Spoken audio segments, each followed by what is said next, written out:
involved aren't right now, so I'm not going to try to record all of this, but I'm going to be taking the front coilovers off of the black G and the wheels, and then get ready to swap them all onto the silver one. And the car's outside and it's not really movable, so I'm going to go ahead and do that now. I figure you probably want the tire close to the garage and not the front door. Thank you. No problem. Have a good one, sir. You too. Got my tire in. Looking at this old one, don't know if I even need it. Also got the first coilover off. It was pretty easy. Here's the new tire. Same exact one I got on there. Oh man, wow, this is such a beefy tire. There's literally, it looks brand new. Like, this tire is pretty much brand new, which sucks. Right here is the gash, and it's honestly not that deep at all. I don't know if that's safe or not, but I went ahead and got a new one. Like I said, not sure if that's safe, but probably gonna go ahead and get it replaced anyway. Gash in the sidewall probably should be safe rather than sorry, so I'll probably still keep this one as a spare just in case anything happens. Okay, so we got the old coilovers off of this car and pretty much ready to go on to the silver G, but I'm gonna wait until I do that, until I get the tire situation sorted out, and until another day and I have more time. I got the tire changed. Now it's time to go ahead and throw those tires on here and then see what kind of fitment we're working with. I also got a rust spot right here. Probably need to do something about that, huh? And there, looks like somebody grazed something on here. I think somebody must have hit something with this fender because it's a little bit out of where it should be. Well, there it goes. That's the end of that one. Guess I need a new adapter. That kind of sucks. Got the OEM shock out, and the difference in these two is actually insane. This is so much heavier, it's crazy. I can't lift it up like that, and this one I can pretty easily. This is just so much heavier. What I'm gonna do is I'm gonna put them side by side and go an inch in difference.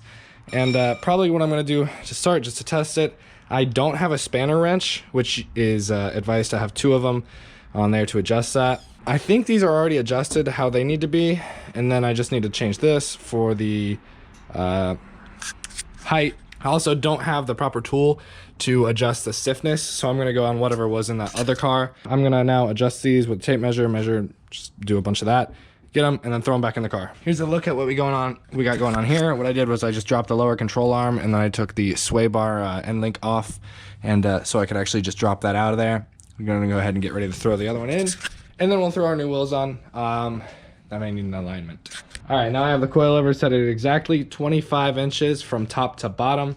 And these ones are also set at 26 and an eighth, I think, from top to bottom. So an inch and an eighth lower. And I think I'm just gonna start with an inch. I honestly don't know how much that'll be. And I'm not trying to be super low. I just wanna go a little bit lower and make it look a little bit better. And I can always change it in the future. So that's what's good about these coilovers.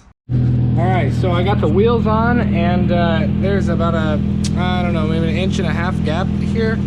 But I don't know about this control arm. That's about an inch and a half gap as well. I don't know if that's gonna hit when I hit a bump and it bottoms out, but I have no idea. It could be all placebo, but the steering feels like 10 times more responsive. I have no idea. So here's the silver wheels on it. Honestly, it looks so much better than it did. Oh, you guys can see that. I guess it's not too bad actually. That is about an inch and a quarter, inch and a half. I don't exactly know how high the wheel will, go to bottom out. So I guess I'll just have to keep an eye on that. Looks so much better than it did though. Oh, thank God no white wheels anymore. Now I need to get the back on, get the toe arms on, and get the alignment done. So I just got this bucket off and the spring and everything like that. I guess this even fell. This didn't come off on the other side, so I guess I'll have to take that off so it doesn't fall off on the road. And then I am going to go put this back on. And I decided to actually go stock ride height for everything because I did my research like everyone should do. I found out that you actually need to have supporting mods for the suspension to actually drop the car without having premature wear on your tires. And I'm really not wanting to go through tires way more frequently than I need to because tires are expensive, and I have no care for this car really being like a show car or anything like that because it's literally so far from that. Just want it to be functional, and then maybe in the future I'll focus on, you know, fixing some of the stuff that needs to be fixed for this car to actually, you know, look good. So if you actually wanted to drop your ride height without, you know, sacrificing your tire wear, you'd need camber arms in the back, and you'd also need camber arms in the front. Well, not camber arms, adjustable control arms, I believe, and I'm not sure if there's anything else that's needed. But in the future, if I ever want to drop the car, then I have to just get adjustable front control arms, and then I have to get rear camber arms. So it's doable in the future. But for anybody also doing this and they're wanting to keep the stock ride height, you can just measure off of this one. But for the rear, since it's a coilover conversion, a true coilover for me, you can't just go straight to this because I believe this compressed a little bit when I took it off. So I actually had to just drop the car and then measure the actual height. Hopefully I got stock ride height for the front because I did just measure this. I don't know if this is also the same. Anyway, for the rear, if you're going to go to the stock ride height, also mentioning real quick, I have 18-inch wheels, and that I can't remember if this I'll try to find the post that I found if you guys also want to measure and just double check. But this is what I'm doing for my suspension. I'm doing 20 1/8 from the top to the bottom. I can't remember if my wheel size matters on what I have my suspension set out on stock, because I just measured up from the floor to the top. With 18-inch wheels, it's supposed to be 27.95, I believe is what this form said. I'll try to remember to link that in the description if I can find it again. They have the from 17s to 19-inch wheels, and the ride height that you want with those for stock if you're going back to stock. But personally, 20 1/8 from top to bottom is what mine measure at, and that's what I'm going to be throwing them back on at, and I'm going to go ahead and get back into it.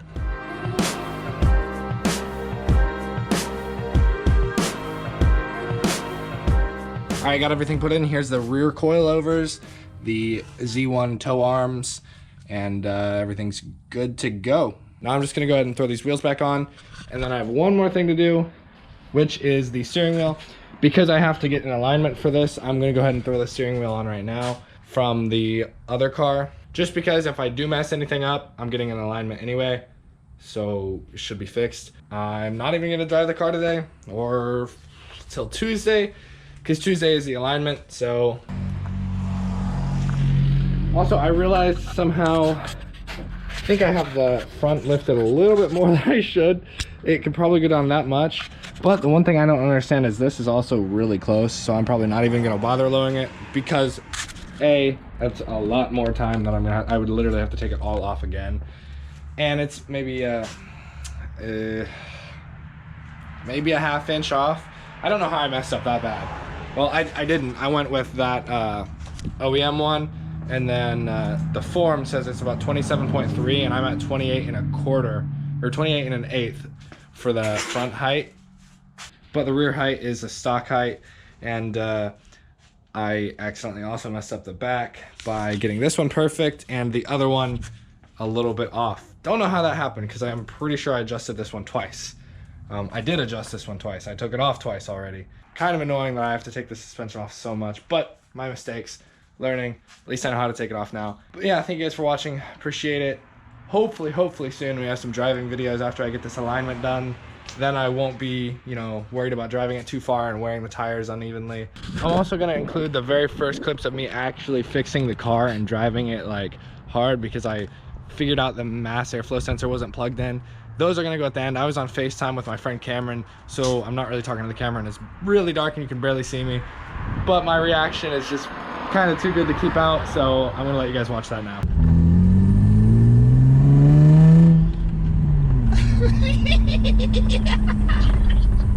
Bro!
It was in limp mode because I zip tied on the air filter because it was gonna fall off.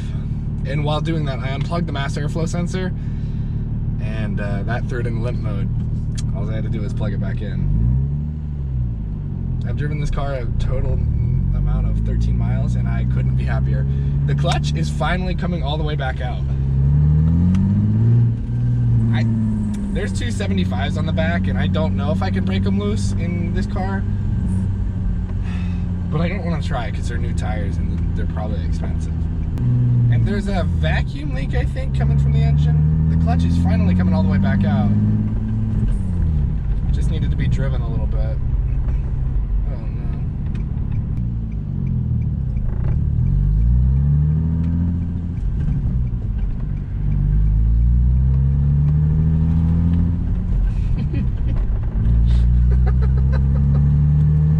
I'm gonna quit driving.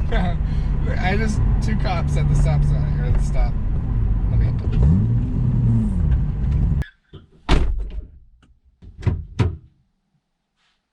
Hello? Hello? I am so sorry. For the 8th time, thank you guys for watching. Appreciate it. Later.